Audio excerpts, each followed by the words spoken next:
오늘 우리가 같이 나누고자 하는 것은 느헤미야 6장 7장입니다. 제가 이제 느헤미야를 바라볼 때 직업을 가지고 보겠다 그랬었어요. 그래서 첫 시간에는 술관원으로서의 느헤미야, 그리고 이제 2장부터 7장까지 오늘까지입니다. 이제 예루살렘으로 와서 성벽을 건축하는 건축가로서의 느헤미야. 자, 그렇다면 우리가 만약에 이 느헤미야서를 읽어보지 않았다면 2장부터 7장까지 쭉 읽으면 여러분 뭐가 보이겠어요? 어떻게 하면 건축을 잘하는지, 어떻게 하면 사고가 안 나는지 뭐 이런 게 나올 것 같은데 전혀 나오지 않죠. 전혀 나오지 않죠. 하지만 2장부터 7장 사이에 가지고 있는 아주 중요한 느헤미야의 역할은 뭐냐면 이 모든 건축을 하기 위해 방해하는 요소들을 얼마나 잘 극복하고 이겨가는가라는 것, 이것이 이제 그 중심이죠. 오늘 키워드는 유종의 미입니다. 유종의 미. 어려운가요? 그죠? 우리 여기서 태어난 사람들은 잘 모를 수도 있죠. 한마디로 말해서 끝까지 잘하자. 이제 마무리할 때가 다 됐어요. 성벽을 마무리할 때가 다 되었고 이제 잘 정리해서 이제 딱 끝을 맺어야 되는 그 시점에 와 있습니다. 그런데 사단은 하나님의 일을 잘 할 수 있도록 가만 내버려 두지 않죠. 계속 방해를 하죠. 지난 주일에 우리가 앞에 이제 4장, 5장을 말씀 나눌 때 그들이 하는 그 성벽을 공격하는 모습들을 보이죠. 그때 공격은요, 전 이스라엘 사람들, 특히 거기에 거주하고 있는 사람들에 대해서 니네 얼마나 무능하냐, 니네가 쌓은 거 여우가 올라가도 다 허물어질 거야, 뭐 이런 식으로 이제 공격했던 그런 모습을 보게 되죠. 그런데 오늘의 공격은 뭐냐면 이제 마무리까지 쭉 오게 되니까 오늘의 공격은 뭐냐면 이제 지도자를 흔드는 거예요. 리더십을 이제 허무는 것입니다. 이 사단이 하는 공격이 정말 많이 비슷해요. 언제나 비슷합니다. 앞에 있는 리더를 흔들면 다른 사람들 영향력 받는 건 아주 쉬운 일이죠. 아무 영향력 없는 사람을 한 사람 건드는 것과 리더십을 가지고 있는 사람 한 사람 건드는 것은 다른 얘기죠. 이제 앞에서 여러 방법을 써봤는데 이것이 이제 먹히지 않으니까 이번에는 가장 이제 리더에 있는 느헤미야를 공격하게 됩니다. 우리가 이것이 우리 삶에도 우리가 이제 한번 적용해 볼 수가 있죠. 저와 여러분의 삶 속에 개인적으로 공격받는 이런 삶의 모습들을 우리가 어떻게 이겨나갈 수 있을까?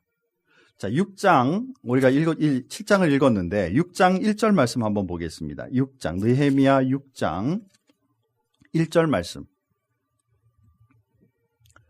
6장 1절 말씀해 보니까 산발락과 도비야와 아라비아 사람 게셈과 그 나머지 우리의 원수들이 내가 성벽을 건축하여 허물어진 틈을 남기지 아니하였다 함을 들었는데 그때는 내가 아직 성문에 문짝을 달지 못한 때였더라.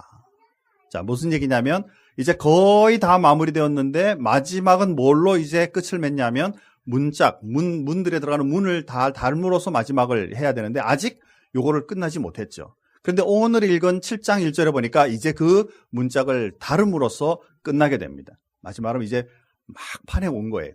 자, 그때 이제 느헤미야를 건드는 마지막 리더십의 위기가 이제 나타나게 된다라는 것입니다.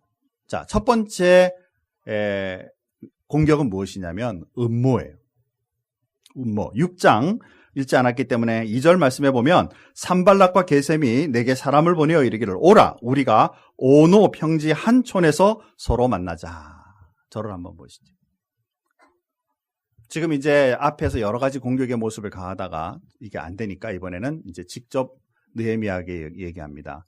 너 지금 여러 가지 상황으로 봐서 예루살렘 벽을 건축하고 거기가 완전히 성으로 마무리가 되게 되면 이제 지금 자기네들이 지금 영향력을 받고 있는 페르시아 왕으로부터 너희가 반역을 일으키고 독립하려는 목적이지. 이런 소문이 지금 다 파다하게 퍼져 있거든. 내가 이것을 알리게 될 것이고 너희를 곤란하게 만들 거야. 그러니까 이 문제를 해결하려면 오노 평지로 와서 나랑 같이 대화를 하자. 오노 평지. 예루살렘에서 오노평지는 아마도 지금 이제 그 고고학자들에 의하면 지금 요즘에 텔라비브, 제가 첫 시간에 지도 잠깐 보여드렸죠. 이스라엘 텔라비브 지역으로 지금 알려져 있어요. 그리고 예루살렘으로부터 거기까지 자동차로 운전해서 가도 1시간이 넘는 거리예요. 그러니까 지금 만약에 느헤미야가 그 사람들 만나기 위해서 가려면 아마 빨리 가는 수단이 말이나 나귀일 거고요. 그렇죠? 아니면 걸어서 가게 되면 약 자동차 1시간 거리를 걸어서 간다면 얼마나 갈까요? 산안토니오를 걸어서 간다면 얼마나 갈까요? 그죠? 하루 만에 갔다 올 거리가 아니죠. 굉장히 먼 지역이에요. 또 그 다음에 또 하나는 문제가 뭐냐면 느헤미야도 사실은 그 지역을 맡은, 예루살렘을 맡은 일종의 총독이죠. 지도자예요. 그런데 거기를 떠나 저 밑에 땅까지 내려가게 되면 거기는 자기 지역이 아니라는 것이죠. 자기가 관할할 수 있는 지역을 벗어나기 때문에 어떤 해를 당해도 사실은 이것에 대해서 감당할 수 있는 능력이 없는 것이죠. 그래서 불러내는 것입니다. 4번이나 불러내었어요. 이런 위기를 맞죠? 자, 두 번째 이제 4번이나 불러냈는데도 불구하고 응답하지 않으니까 이번에는 나쁜 이제 소문을 내기 시작합니다. 여기 성경에 보니까 5절 말씀에 보니까 열린 편지. 이번에는 5번째로 열린 편지를 이제 느헤미야에게 전달하게 돼요. 원래 봉인해야 되잖아요. 근데 봉인이 안 됐다는 얘기는 이 편지가 가는 곳마다 사람들이 읽어보는 거 내용이 뭔가 볼 수 있는 거죠. 열어보니까. 요즘으로 말하면 페이스북, 트위터, 카톡, 그죠? 심지어 교회 웹페이지까지 그냥 그 목사님 어떻대 따라 쓸 수 있는, 한마디로 말해 나쁜 소문으로 인해 그 사람 죽이기를 시작하는 것이죠. 자, 여러분 이쯤 되면 여러분의 마음에 어떤 일이 생길까요? 우리는 다행히 얼마나 다행인지 유명하지 않아가지고 그죠? 페이스북이나 이런 거로 직접 공격을 별로 받아보지 않았으리라고 믿는데, 그죠? 이런 아주 힘든 이런 상황 맞으면 우리는 어떻게 이것을 처리할까? 자, 그런데다가 이제 하나 더 6장 10절 말씀에 보면 문제가 있는데 그건 뭐냐면 스마야라는, 말씀을 대하고 하나님 앞에 예언하는 스마야라는 영적 지도자가 어느 날 갑자기 함께 일하는 곳에 나타나지 않는 거예요. 그래서 찾아가 보는 겁니다. 이 사람이 왜 갑자기 이런 일이 있나? 찾아가 보니 이 사람이 하는 말이, 내가 지금 얘기를 들었는데 당신을 죽이기 위해서 온다고 합니다. 우리 이 일을 위해서 당신 죽는 거 원치 않으니까 성전에, 하나님의 전에 들어가 숨어 있읍시다 라고 얘기를 합니다. 그런데 느헤미야가 딱 깨닫기를, 이거는 진정으로 나를 위하여 하는 말이 아니고 나를 죽이기 위한 하나의 이것도 음모에 속하는구나. 그래서 이것에 대하여 정확하게 나는 그렇지 않겠다라고 얘기를 합니다. 자, 한마디로 인생 살아가면서요, 우리가 믿었다, 이 사람 정말 괜찮다라고 생각했던 영적 지도자들이나 신앙적으로 본이 될 만한 사람들이었다라고 생각하는데 그들로부터 상처를 받는 일들이, 이것 또한 우리에게 위기이다라는 것이죠. 그죠? 요즘 예수 안 믿는 많은 분들에게 교회 갑시다, 예수 믿으십시다 그러면은 많은 이유들 가운데 하나가 그거예요. 그죠? 어느 교회 목사 보니까 대먹지 못했어. 어느 교회 장로 보니까, 집사 보니까, 예수 믿는 내 친구 있는데 걔 친구라고도 할 수 없어. 그죠? 이런 얘기들이 흔하게, 이게 요즘 얘기가 아니고 벌써 한 3,000년 전 얘기, 2,500년 전에 이런 얘기가 벌써 동일하게 나타난다는 거예요. 뭘 얘기하죠? 모습만 다르지, 시대에 따라서 모양만 좀 다르지, 사단이 우리들을 공격하는 방법이 너무 유사하다는 것이죠. 여러분들이 삶 속에 이러한 위협감이나 음모에 의한 굉장히 마음의 부담감을 얻게 된다면 우리는 어떤 방법으로 이 일을 이기느냐라는 거예요. 우리는 하나님의 사람이, 우리 예수 믿는 사람들이, 하나님을 신뢰하는 사람들이, 그런데도 우리에게 이러한 일이 분명히 있다 그 말이에요. 느헤미야가 하나님으로부터 비전을 받고 마음의 부담감을 느껴 하나님의 일을 위하여 이 땅에 왔는데, 예루살렘에 왔는데, 그 성벽을 건축하는데 건축 자체도 힘든데 주변에 많은 공격들로 인하 이걸 방해를 받는다 그 말이에요. 여러분 무엇으로 이것을 이길 것인가? 오늘 하나님의 본문의 말씀을 통해서 우리가 이것을 잘 살펴 영적인 지혜를 우리가 얻을 필요가 있다라는 것입니다. 자, 첫 번째 보시면요. 음모예요. 자, 당신 안 오면 이런 어려움이 있다라고 얘기하니까 무엇으로 이기느냐면 내가 할 일이 태산같이 많은데 내가 이 일을 제쳐두고 내가 왜 거기에 내려가겠는가? 자, 그냥 아무렇지도 않게 보이지만 여러분 한번 여기에서 우리의 시각을 잘 볼 필요가 있어요. 저와 여러분들이 엉뚱한 음모로 인하여 공격을 받으면 마음이 상하죠. 기분이 나쁘죠. 자, 그러면 여러분들의 액션, 여러분의 행동은 무엇으로 갈까요? 그 음모를 아니야, 나는 진실이 이거야 라고 거기에 여력을 소모할 것인가? 아니면 내가 반드시 해야 하고 성취해야 될 그 일에 내 마음을 둘 것인가? 이게 바로 우리의 선택의 사항이라는 것이죠. 어떠세요? 내 감정으로는요, 내가 당하고 있는 억울함으로는 사실은 내가 이 일을 왜 하는데? 하나님의 영광을 위하여 하고 우리를 위하여 하고 우리 주변의 사람들을 위하여 하는데 내가 이런 억울한 공모에 의한 음모를 내가 당해야 돼? 나는 이 일보다 내 억울함을 먼저 해소해야 되겠다라고 생각하고 같이 거기에 맞서는 순간 하나님께서 주신 사역은 더 이상 영향력을 끼치지 못한다라는 거예요. 다시 말해서 사역은 멈춘다라는 거예요.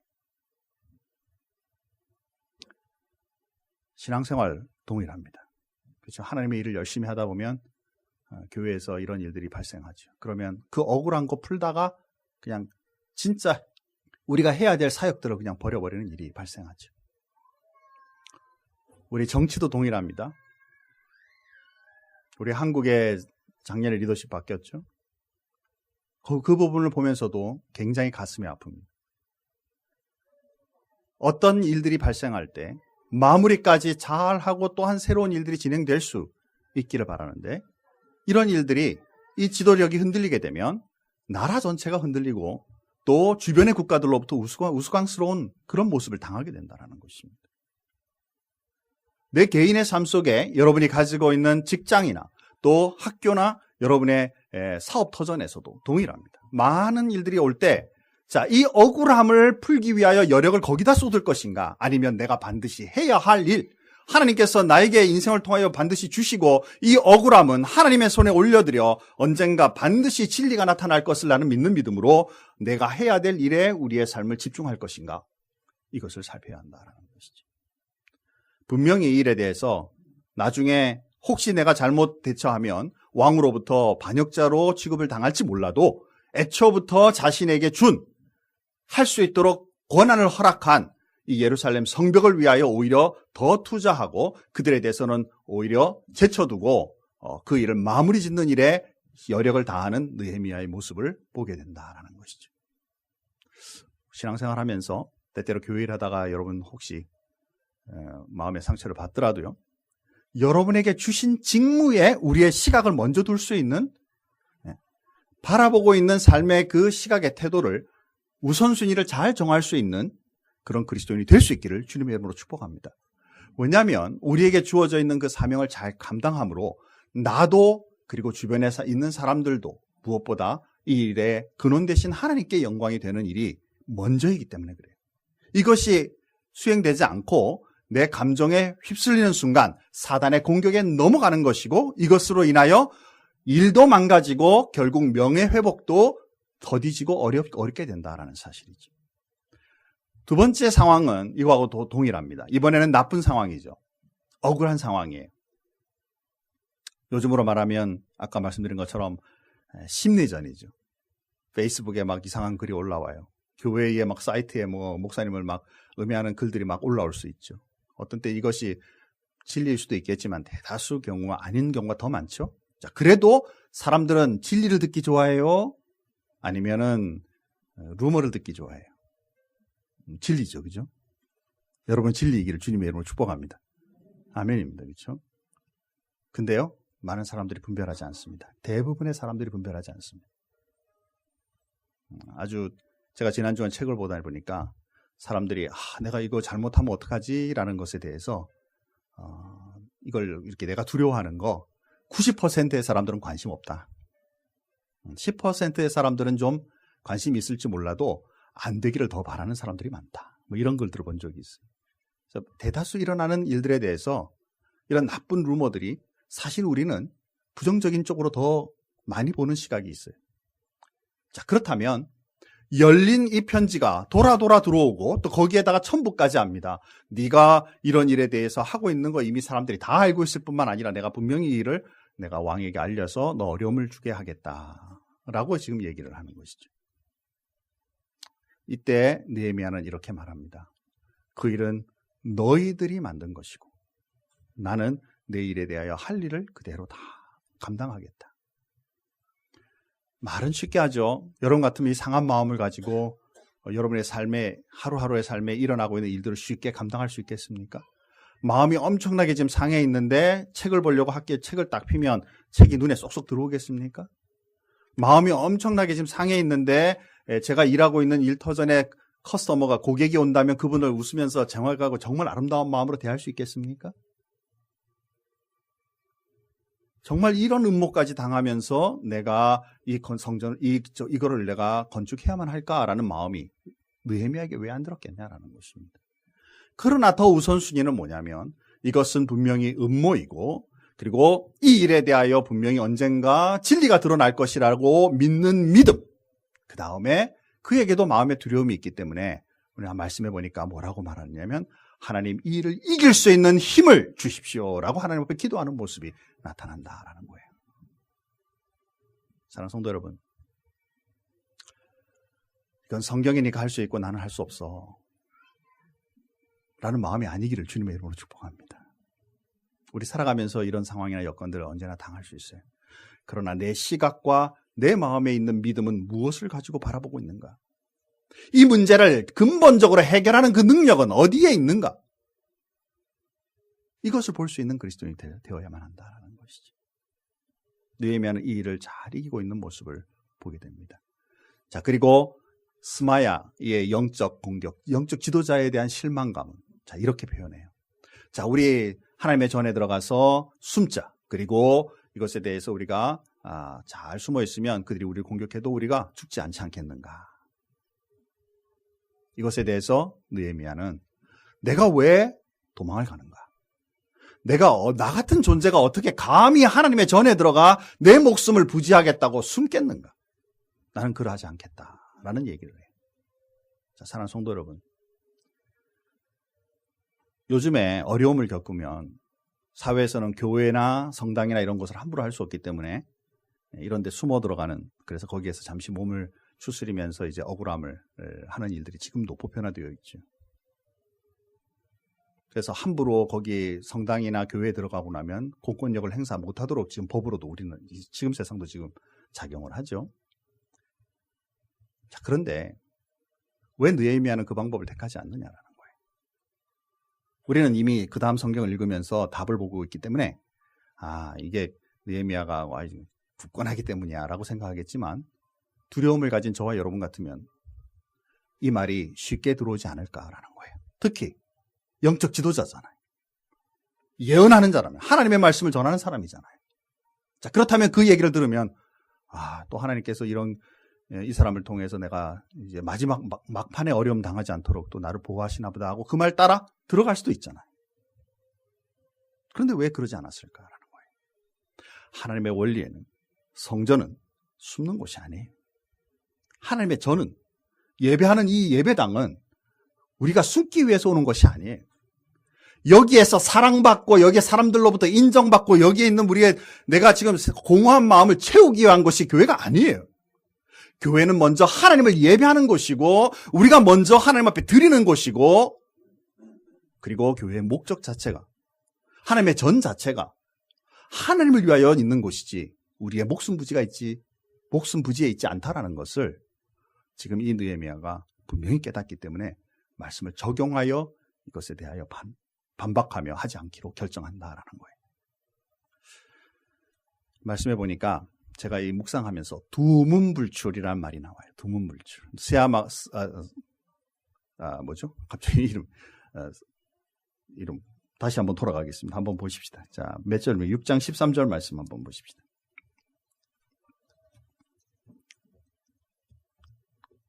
자, 10절 말씀입니다. 이후에 무헤다벨의 손자 들라야의 아들 스마야가 두문불출하기로. 두문불출. 저를 한번 보시죠. 두문불출. 무슨 얘기예요? 꼭꼭 숨어서 나오지 않는다라는 거예요. 제가 목회하면서도 가끔 우리 성도들 가운데 두문불출하는 경우가 있어요. 다시 말하면 아무 연락이 안 돼요. 그죠? 그러면 심히 마음에 걱정이 됩니다. 느헤미야도 그랬을 거예요. 자, 갑작스럽게 아무 연락이 안 되고 꼭꼭 숨어 있는 겁니다. 관심을 끄는 거죠. 그리고는 찾아가 보니 하는 말이 하나님의 말씀인 양 얘기를 합니다. 그런데 그 다음 말씀 12절 말씀해 보니까 깨달은즉 그가 말한 모든 것들을 다 듣고 깨달은즉 그는 하나님께서 보내신 바가 아니라. 자, 어떻게 분별한 것이죠? 말씀의 적용과 더불어 상황을 바라보니 이것은 하나님의 말씀이 아니라는 것을 깨닫는 것. 이게 바로 영적 분별력이죠. 사랑하는 성도 여러분, 이 시대가 굉장히 혼탁합니다. 그렇기 때문에 우리가 영적 지도자들이 유명세를 가지고 영적 지도자들을 판단하시면 여러분 하나님 앞에 굉장히 곤란한 일을 겪게 될 것입니다. 아무도 아멘 안 하시죠, 그죠? 김대영 목사님은 영적 지도자로 내가 그동안에 봐온 바로는 딱 맞아 라고 하셔도 나중에 여러분 하나님 앞에 실수가 될 수 있습니다. 제가 못됐다는 얘기가 아니고요. 하나님의 말씀을 증거할 때 이 말씀이 진짜 하나님의 말씀을 증거하고 있는가? 이 시대 속에 유명하기 때문에 그분의 말씀은 다 맞을 거야 라는 시각이 아니고 한 말씀 한 말씀이 하나님의 말씀에 근거되어 있는지 아닌지를 분별하는 것은 여러분의 책임이라는 것입니다. 내가 책임져야 될 부분이라, 내 혼자 개개인이 하나님 앞에 책임져야 될 부분이라는 것입니다. 그래서 날마다 여러분 같이 말씀을 나누는 저와 저에게서도 그냥 우리 목사님 무조건 믿어도 돼라고 하지 말고 하나님의 말씀을 제대로 분별하여 말씀을 나누고 있는지 여러분 관찰하시고 분별하시고 그 말씀을 함께 갈 수 있는 그리스도인의 삶이 있어야 한다는 거예요. 그러지 않고 그냥 우리 세상의 시각을 따라 유명한 사람에게는 그만한 게 있겠지라고 따랐다가 분별하지 못하여 영적 손상을 입은 다음에 하나님 앞에 섰을 때 하나님께서 너 왜 그랬니? 세상에서 제일 유명한 목사님이었는데요. 하나님 앞에 심판받는 여러분의 삶에 영향을 끼칠 수 없다라는 사실이 엄청 부담스러운 말씀을 지금 여러분에게 드리고 있는 것입니다. 세상의 살아가는 동안에 영적 분별력은 전적으로 여러분의 몫이에요. 그렇기 때문에 우리의 삶 속에 날마다 하나님의 말씀에 대하여 내가 분별력을 가지고 분별하며 이 세상을 살아갈 수 있는 능력을 하나님 앞에 주시기를 위하여 기도하고 실제로 그 능력을 행사하며 살아가는 것, 이게 바로 신앙생활이에요. 남을 의지하고 사람에게 주시는 말씀만 붙잡고 저분의 말은 유명한 거니까 그렇게 살면 되겠지가 아니라는 거예요. 사랑하는 성도 여러분, 정신 똑바로 차려야 되는 시대를 살아가고 있다는 것입니다. 성경의 말씀에 NO라고 분명히 말하는데도 많은 교회들과 많은 목회자들이 yes, 괜찮다, 요즘 시대에는 라고 말하는 시대를 지금 살아간다라는 것입니다. 이것에 대한 분별력과 그 행동은 여러분의 몫이에요. 여러분 진짜 주님 앞에 분별력 있는 그리스도인으로 살아갈 수 있기를 주님의 이름으로 축복합니다. 말씀 많이 배우시고 묵상하셔야 돼요. 그래서 날마다 하나님의 음성을 들을 수 있고 그 말씀을 따라 살아갈 수 있고 그리고 주님 앞에 설 수 있는 그리스도인이 되어야만 한다라는 것입니다. 어느 날 제가 혹시 말씀을 삐끗해하고 딴청하면 여러분 저에게 오셔서 목사님 혹시 이 말씀 이렇게 분별하셔야 되는 거 아닌가요? 말해줄 수 있기를 주님의 이름으로 축복합니다. 정말입니다. 그렇게 저도 안 되기를 소원합니다. 그죠? 늘 깨어 있어야 됩니다. 여러분도 함께 깨어 있으셔야 됩니다. 그래서 그 말씀을 서로 나누는 그리스도인의 삶이 여기에 필요하다라는 거예요. 이제 7장으로 넘어가면 자, 이렇게 이제 모든 것을 마무리했습니다. 7장 1절에 보니까 문을 닫았어요. 자, 그리고 나니까 제일 먼저 한 일이 뭐냐면 이 예루살렘을 지키는 동력자를 세웁니다. 그런데 그 동력자는 충성스러운 사람이면서 하나님을 경외하는 자라고 얘기합니다. 하나니와 하나냐라는 사람을 세웠는데 이들이 이 일을 맡아 이제 책임지고 하게 이렇게 했어요. 자, 사랑하는 성도 여러분, 우리 그리스도인들은 혼자 신앙생활하는 사람들이 아니라 그랬죠.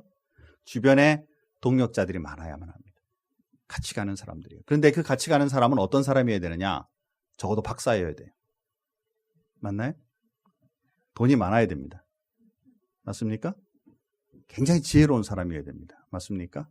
많은 여건들이 있어야 되겠죠. 그런데 정말 우리가 우리 주변에 동력자로 갈 사람들은 충성스러운 사람이어야 됩니다. 그리고 하나님을 경외하는 사람이어야 됩니다.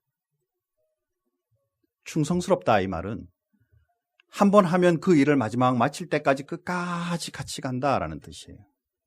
중간에 이런저런 마음이 생겨도 거기에 휘둘리지 않고 마무리까지 잘하는 그런 사람을 충성스럽다 이렇게 표현을 합니다. 하나님을 경외한다라는 이 단어는 영어로도 보면 feared라고 되어 있지만 저는 이 단어 별로 좋아하지 않습니다. 사실 이 경외하다라는 단어는 하나님을 정말 사랑하면서도 하나님 앞에 굉장히 두려운 마음으로 사는 그런 잘 이 조화를 이룬 마음이 경외하는 마음이. 그죠? 우리가 아버지, 엄마, 부모님을 너무 사랑하기 때문에 막대하는 아들이면 아버지, 어머님을 공경하는 사람인가요? 일 수 있기를 바랍니다. 그죠? 그런데 그렇지 않단 말이에요. 정말 우리 부모님을 사랑한다면 정말 사랑하면서도 부모님으로서의 존중과 높여드림이 동시에 존재해야 되는 거잖아요.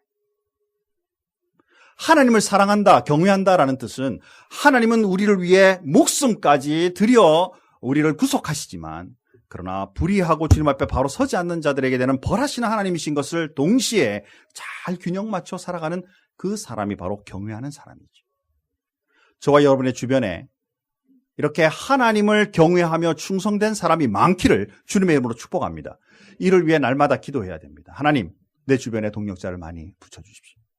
제가 기도할 때마다요. 저도 계속 기도할 때마다 제 기도의 1번은 바로 이겁니다. 하나님, 주변에 많은 동력자들을 붙여주십시오. 여러분의 삶 속에 여러분의 동력자들이 많아지기를 원합니다. 신앙생활 하는데 나 혼자 하고 있는 느낌, 직장생활 하고 있는데 나만 열심히 하는 느낌, 학교에서 공부하고 있는데 친구도 없이 그냥 혼자 가서 열심히 하는 느낌. 외로운 삶보다 하나님의 붙여주시는 동력자들로 인해 기쁘고 즐거운 삶이 이어지는 것, 이게 중요하죠. 느헤미야에게 주신 지혜가 바로 이것입니다. 하나니와 하나냐를 붙여주셔서 이제 거기에 일자리로 딱 세워주시는 그 축복을 보게 되죠. 자, 그리고 그들에게 규칙을 줍니다. 그 규칙은 뭐냐면 아침에 문 여는 시간은 해가 반드시 다 떠오른 다음에 문을 열어라. 그렇죠? 그리고 성 주변에 많은 사는 사람들, 다시 말해서 안쪽이에요. 지금 예루살렘 안쪽에 사는 사람들은 아직 집도 못 지었다 그랬어요. 자기 집도 잘 못 지어져 있어요. 그러니까 텐트나 뭐 이런 거 살겠죠? 그때 자기가 보고 있는 성벽은 자기가 지켜라. 만약에 그걸 자기가 안 지키면 파수꾼을 또 세워야 되잖아요. 그러니까 각자 들어있는 모든 그 주민들이 자기 영역은 자기가 지키는 거예요. 이게 규칙이에요. 자, 여기에 교회의 원리가 있어요. 우리 신약 성경에서는 교회를 몸에다가 비유하잖아요. 그렇죠? 입의 역할, 머리의 역할, 손발의 역할이 있는 것처럼 우리 하나님께서 주신 우리 교회는 저와 여러분들로 통해 이 교회가 성장하고 복음을 전하고 예배하는 일에 분명히 주신 그런 목적이 있는 교회죠. 그래서 여러분은 여러분의 역할을 하셔야 돼요. 내 역할이 뭐지? 모르시는 분은 제자대학에 들어오시기 바랍니다. 우리 각자 가지고 있는 역할을 잘 교회 속에 본 다음에 그리고 그 일을 잘 감당해야 성벽이 든든해지는 거예요. 한 사람이 이거 뭐 있든지 말든지 그리고 누가 도둑으로 넘어오는데 들어오든지 말든지 내버려두면 그렇죠? 이제 다시 공격을 받게 되고 성벽이 무너지게 되고 결국 황폐하게 될 수밖에 없는 것. 이것이 바로 상황인 것이죠. 그래서 규칙으로 주고 있다라는 사실입니다. 사랑하는 성도 여러분, 저와 여러분이 섬기는 우리 큰빛교회를 통해서 우리 모두가 함께 섬김으로 이 교회가 성장하는 축복이 볼 수 있기를 주님의 이름으로 축복합니다. 이게 신앙생활의 기쁨이고 바로 교회의 생활이지. 자, 마지막으로 아주 가슴 아픈 얘기가 맨 마지막에 나옵니다. 요거는 다시 한번 찾고 같이 한번 읽으면서 마무리하겠습니다. 7장 63절 64절이 이제 많은 일들을 마치고 이제 그 함께 했던 사람들의 이름을 쭉 적고 있는데요. 그런데 유독 하나님의 일을 할 수 없도록 이렇게 몸을 이렇게 뺀 사람들이 나오게 됩니다. 63절 64절입니다. 좀 길지만 한 목소리로 다 같이 한번 읽겠습니다. 같이 읽습니다. 제사장 중에는 호바야 자손과 학고스 자손과 바르실레 자손이니 바르실레는 길르앗 사람 바르실레의 딸 중에 하나로 아내를 삼고 바르실레의 이름으로 불린 자라. 이 사람들은 계보 중에서 자기의 이름을 찾아도 찾지 못하였으므로 그들을 부정하게 여겨 제사장의 직무를 행하지 못하게 하고. 자, 저를 보시죠. 함께 같이 이 어려운 사역들을 다 했어요. 그리고 이제 직무자들을 세워갑니다. 자, 이제 제사장을 세워 하나님 앞에 예배하는 일에 참여하게 해야 되는데 지금 여기에 이 자손들은 명단에서 찾을 수가 없는 거예요. 그리고 앞에 말하고 있는 두 자손들에 대해서는 얘기하지 않고 있는데 바르실레라는 이 사람에 대해서는 이상하게 거기에 상황이 왜 이 사람이 여기에 이렇게 들어왔는지에 대해서 설명하고 있어요. 이 바르실레라는 사람은요, 다윗 때, 지금 이 망가지고 다 들어오기 훨씬 오래전에 다윗 시대에 함께하고 있던 굉장히 부유한 사람이었어요. 바르실레가. 그런데 그의 딸 중에 이 제사장족인 레위 사람이 결혼을 하게 되었고, 그 사람이 한마디로 말해서 장인의 집 이름을 따 바르실레로 이름을 바꿔버렸어요. 그리고 나니까 이제 이 사람들의 그 후손들의 명단을 아무리 찾아도 제사장직에서 찾을 수가 없는 거예요. 결국 이 사람들에 대해서는 완전히 이 문제가 해결될 때까지 제사장 직무를 감당하지 못하도록 따로 빼어놓는다라는 것입니다. 별거 아닌 것 같은데 뭐 그러고 있으면 되지 뭐라고 생각할 수도 있겠지만 우리가 영적인 부분에서 이것을 우리가 생각해 본다면 하나님의 자손이에요. 저와 여러분들. 하나님의 자녀이고 하나님의 일꾼이에요. 우리의 족보는 하나님께 속해 있어요. 그런데 이 족보를 중요시 여기지 않는 거예요. 예수 믿는다 그러고 난 이스라엘 사람이라 그러고 나는 제사장이야 라는 제사장 후손이야 라고 생각은 갖고 있는데 증명할 길이 없다 그 말입니다. 우리 신앙생활도 똑같단 말이죠.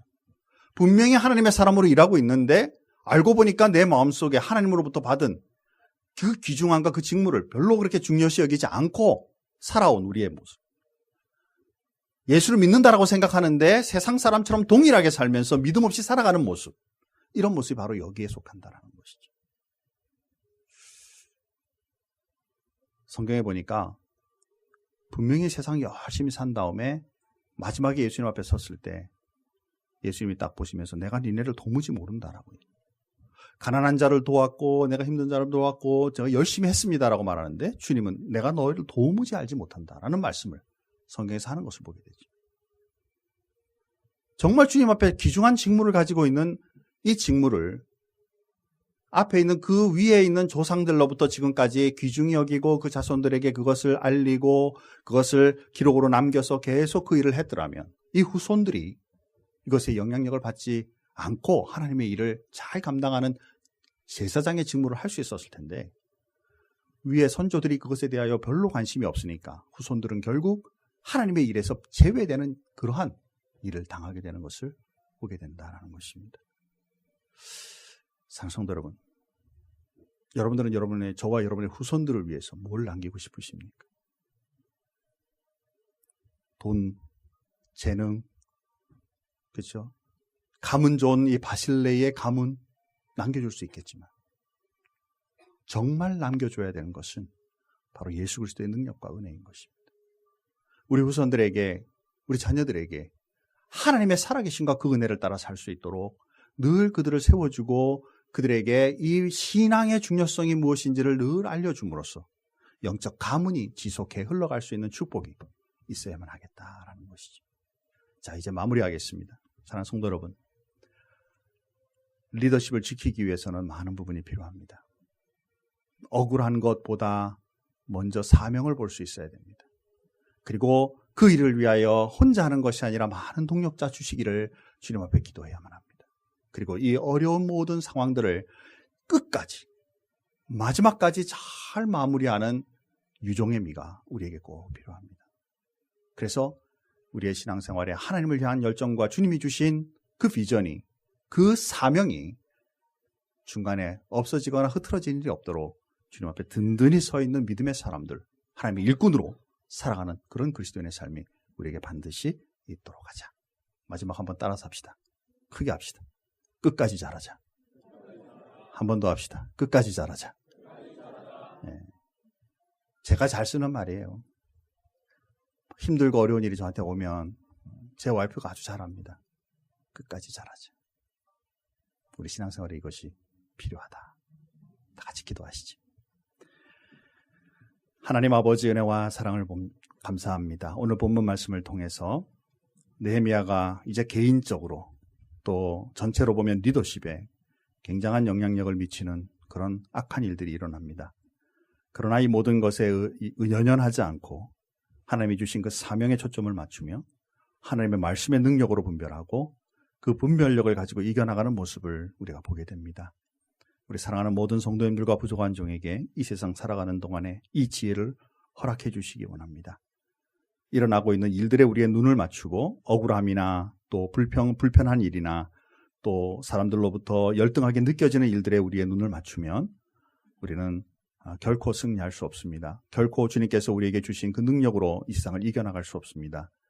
오히려 하나님이 주신 사명과 주님께서 우리에게 보여주신 비전과 그리고 하나님의 말씀의 분별력으로 이 모든 것을 잘 분별하여 하나님 앞에 일을 마칠 뿐만 아니라 우리의 삶의 목적과 그 은혜를 따라 사는 그리스도인이 되고 또 우리로 통하여 주변의 많은 사람들과 많은 주변의 그 친구들과 하나님을 알지 못하는 사람들에게까지도 하나님 앞에 그 영향력을 나타낼 수 있는 그리스도인으로 살아갈 수 있을 줄 믿습니다. 사랑하는 모든 성도님들을 늘 붙잡아 주시고 인도하여 주옵소서. 우리 금빛교회를 주님 축복해 주셔서 이 말세에 황폐해가는 이 시대 속에 하나님의 말씀을 제대로 선포하는 귀한 주님의 귀한 세우신 교회가 되게 하여 주시고 말세의 방주가 되는 귀한 교회가 되게 축복하여 주옵소서. 모든 것 주님 앞에 감사하며 예수님의 이름으로 기도하옵나이다.